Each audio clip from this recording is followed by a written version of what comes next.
So in the previous video we have studied how to convert these big numbers in the form of simple form in chemistry, that is using your exponential number or scientific notation. ठीक है, n into 10 to the power 10 to the power के raise में हम करते हैं exponents. This exponents can be positive और negative.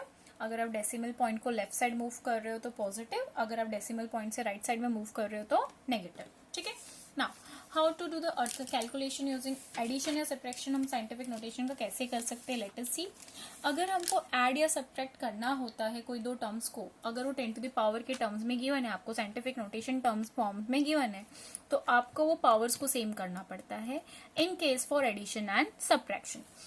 जैसे यहाँ पे 4.236 इंटू 10 टू द पावर 4 है एंड यहाँ पे 3.58 इंटू 10 टू द पावर 3 है, तो आपको या तो इसको पावर 4 में कन्वर्ट करना पड़ेगा या तो इसको पावर 3 में कन्वर्ट करना पड़ेगा.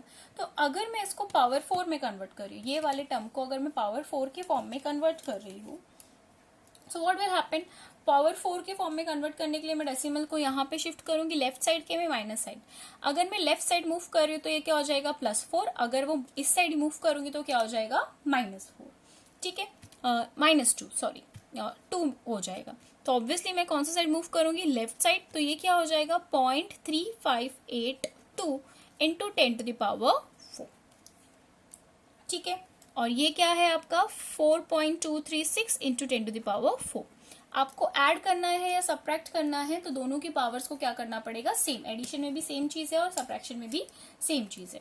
तो अभी एडिशन कैसे हो जाएगा 4.236 प्लस 0.3582 एंड कॉमन आ गया आपका 10 to the power 4. So now can you solve.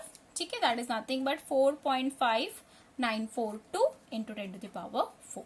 तो समझ में आया, जब आपको एडिशन या सब्ट्रैक्शन दिया होगा इन साइंटिफिक नोटेशन की टर्म्स में, तो आपको पावर्स को क्या करना है एडिशन और सब्ट्रैक्शन में सेम. या तो एक के फॉर्म किसी भी एक को उसके फॉर्म में कन्वर्ट करो. If you are moving on left side plus हो जाएगा पावर में, एक मूव कर रहे हो डेसिमल पॉइंट तो +1, 2 डेसिमल पॉइंट मूव कर रहे हो तो 2, 3 मूव कर रहे हो तो 3. समझ में आया. ठीक है. मल्टीप्लीकेशन और सब्ट्रैक्शन में आपको पता है, अगर मल्टीप्लीकेशन है तो साइंटिफिक नोटेशन के फॉर्म में, तो मल्टीप्लीकेशन में क्या होता है, इसके फॉर्म में होगा जनरल टर्म्स. अगर मैं बोलूं 10 to the power x into 10 to the power y, तो मल्टीप्लीकेशन में क्या होता है, पावर्स क्या हो जाते हैं, add. You add the powers, you add the powers. And when you go for division form, division form में जैसे 10 to the power x to the 10 to the power y, तो वो क्या हो जाता है, पावर्स क्या हो जाते हैं, सब्ट्रैक्ट होते हैं. 10 to the power x minus 10 to the power y. You what you do, you subtract the power.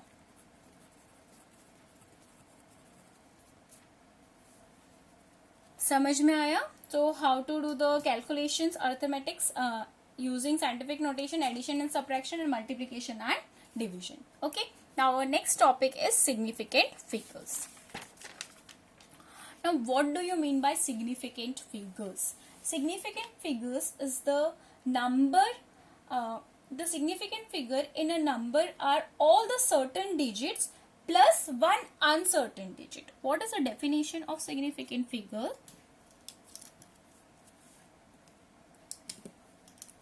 The significant figures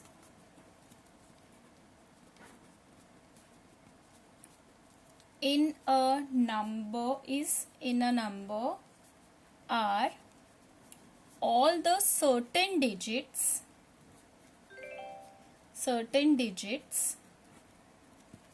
plus one uncertain digit. इसे हम सिग्निफिकेंट बोलते हैं, फिगर्स बोलते हैं. अब क्या होता है आपका ये सर्टेन डिजिट और क्या होता है आपका ये अनसर्टेन डिजिट, मैं आपको वो समझा रही हूँ. Just pay attention now. अब जैसे मैंने आपको एक्यूरेसी और प्रिसीशन में वो चीज़ें अच्छे से समझाई है, नहीं समझ में आए अगर वो वीडियो में, तो अभी अच्छे से सुनो. जैसे हम एक्सपेरिमेंट परफॉर्म कर रहे हैं, जैसे मैं एनालिटिकल बैलेंस, ठीक है, हमारा एनालिटिकल बैलेंस वेइंग मशीन है, उसमें रोज सुबह whenever anyone lab में जो भी होते हैं, there are certain lab assistants provided, so they just check कोई इंस्ट्रूमेंटल एरर है कि नहीं. जैसे अगर रोज एनालिटिकल बैलेंस चेक करेंगे तो उसमें 0.0001 का एरर है. ठीक है, तो अगर मैंने आपको बोला कि mass of the object is determined as 9.625, what I am saying, just pay attention, मैं आपको एग्जांपल के थ्रू समझाती हूँ। सिग्निफिकेंट फिगर्स का डेफिनेशन आपको समझ में आया ना, ठीक है। जैसे आपको मैंने बोला कि limitation of measuring an instrument is very important बहुत जरूरी होता है, ठीक है। तो जैसे मैंने बोला एक mass of an object is your 9.265 gram. कितना है? 9.26 gram. If accuracy of the analytical balanced use is 0.001 gram, उसकी जो एक्यूरेसी आई है, जो उसमें थोड़ा सा अनसर्टेनिटी है, वो कितनी आई है? 0.1 ग्राम। तो ये जो आपका वे करने के बाद जो भी रिजल्ट आएगा, आप या तो उसमें प्लस बढ़ भी सकता है या तो उसमें माइनस भी हो सकता है। 0.01 ग्राम बढ़ भी सकता है, 0.01 ग्राम क्या हो सकता है? माइनस भी हो सकता है आपके actual mass of the object से, क्योंकि ये आपका इंस्ट्रूमेंटल एरर है, इंस्ट्रूमेंटल में अनसर्टिनिटी है। तो अगर ऐड करोगे तो it will be 9.266 gram.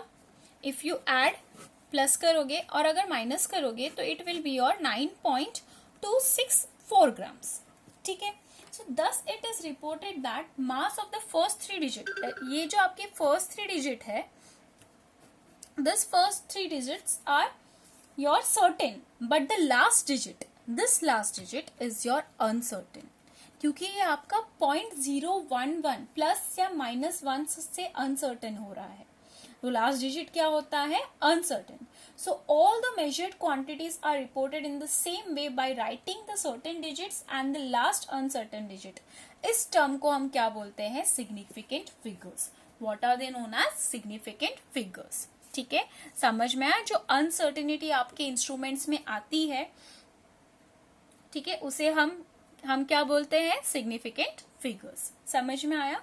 So now there are certain rules for finding the significant figures. How can you determine कि वो सिग्निफिकेंट फिगर है कि अनसर्टेनिटी है, कि that this are the rules. Just go through this 3 rules, एक बार go through करो इसको।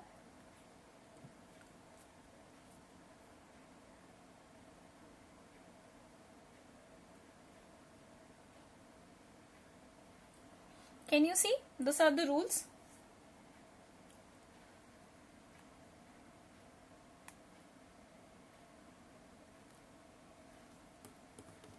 First rule, all non-zero digits are significant. The very first rule is all non-zero digits are significant. ये कैसे पता चलता है all non-zero digits are significant? जैसे 3.1 example, 3.132, I am saying you all non zero digits are significant. ये सारे non zero digit number है, तो मतलब ये सारे क्या है? Significant. So how many significant over figures over here? 4 significant figures. First rule clear है for determining the significant figure, very important, okay, ठीक है। All non zero digits are significant. How many significant figure over here? सारे non zero digits है, तो क्या है इसका? कितने सिग्निफिकेंट फिगर्स है? 3।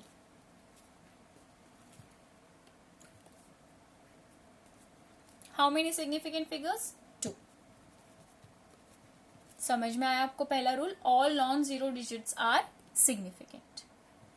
Next, zeros between 2 non zero digits are significant. अगर आपको पहला रूल था कि non zero digits are significant, second है zeros between 2 non zero digits. अगर 2 नॉन जीरो डिजिट्स के बीच में अगर जीरो आ गया तो वो सिग्निफिकेंट है।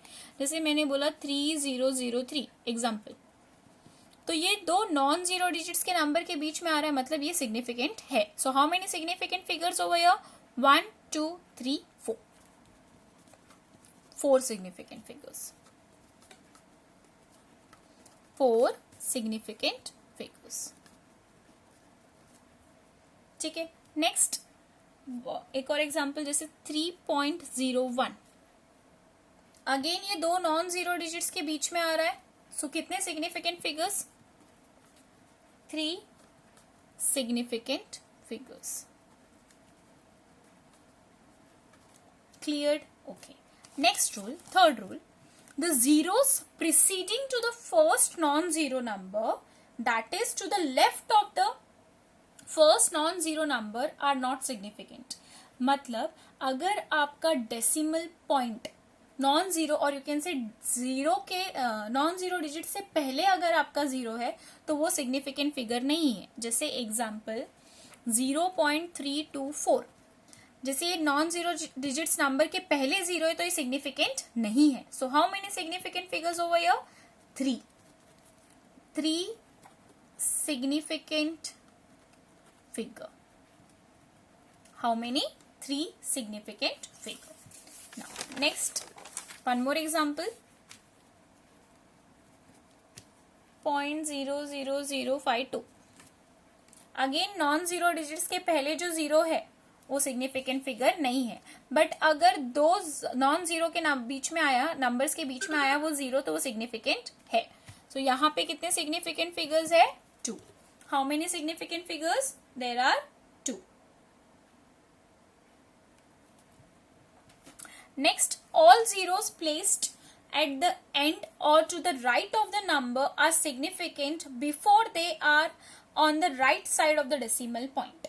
ठीक है, यू कैन से अगर मेरा जैसे एग्जाम्पल 0.2000, ठीक है, अगर वो नॉन जीरो डिजिट के बाद में है, डेसिमल पॉइंट है और वो नॉन जीरो डिजिट के बाद में अगर वो जीरो है तो वो सिग्निफिकेंट फिगर है. जैसे यहाँ पे कितने हैं? 1 2 3 4 सिग्निफिकेंट फिगर. और ये डेसिमल पॉइंट के इस साइड है तो वो सिग्निफिकेंट नहीं है. लेफ्ट साइड वाला सिग्निफिकेंट नहीं है, राइट साइड वाला सिग्निफिकेंट है. जैसे 243.0, 243.0 तो डेसिमल पॉइंट के बाद आया, वो राइट हैंड साइड में, मतलब वो सिग्निफिकेंट फिगर है. बट अगर वो नॉन जीरो डिजिट के लेफ्ट हैंड साइड में होता तो वो सिग्निफिकेंट नहीं था. सो यहाँ पे भी कितने सिग्निफिकेंट फिगर्स है? 4. Is this rule clear to you? Next,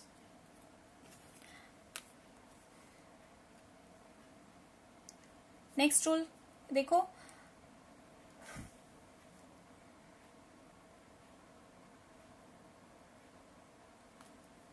Next rule is exact numbers have infinite numbers of significant figures.